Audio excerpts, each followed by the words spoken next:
ত্রিপুরার আগর শিল্পকে আন্তর্জাতিক মানচিত্রে তুলে ধরতে বড় পদক্ষেপ কেন্দ্রের।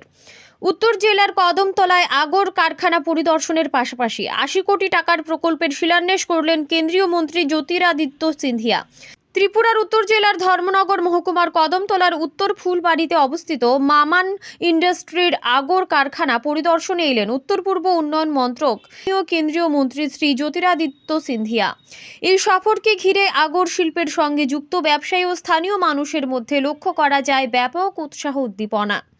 পরিদর্শনকালে কেন্দ্রীয় মন্ত্রী আগর উৎপাদন, প্রক্রিয়াকরণ ও বিপণন ব্যবস্থা নিয়ে উদ্যোক্তাদের সঙ্গে মতবিনিময় করেন। এরপর বড়গোলে আগর মার্কেটের সার্বিক উন্নয়নের লক্ষ্যে ৮০ কোটি টাকা ব্যয়ে নির্মিতব্য কমন আগর প্রসেসিং ইউনিটের শিলান্যাস করেন তিনি।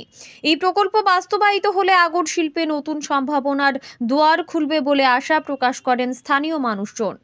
অনুষ্ঠানে উপস্থিত ছিলেন রাজ্যের মন্ত্রী টিঙ্কু রায়, শান্তনা চাকমা, বনমন্ত্রী অনিমেষ দেববর্মা, উত্তর জেলার জেলাশাসক চাঁদনী চন্দন, পুলিশ সুপার অভিনাশ রায় সহ প্রশাসনের একাধিক আধিকারিক।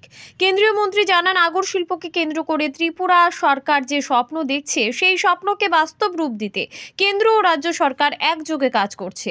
আগর শিল্পের বিকাশ হলে স্থানীয় যুবকদের কর্মসংস্থান সৃষ্টি হবে এবং রাজ্যের অর্থনীতিও আরও শক্তিশালী হবে বলে তিনি আশাবাদ ব্যক্ত করেন।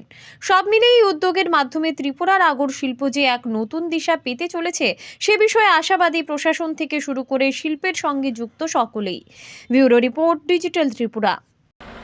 5% वैल्यू चेन की राशि आपको मिलती थी, 95% वो बड़े बड़े लोग ले जाते थे। क्यों? क्योंकि ये इंडस्ट्री असंगठित थी। जैसे टिंकू रॉय जी ने कहा, कई पैमाने पर इलीगल की श्रेणी में आ जाती थी। आज उस इलीगल को लीगल बनाना,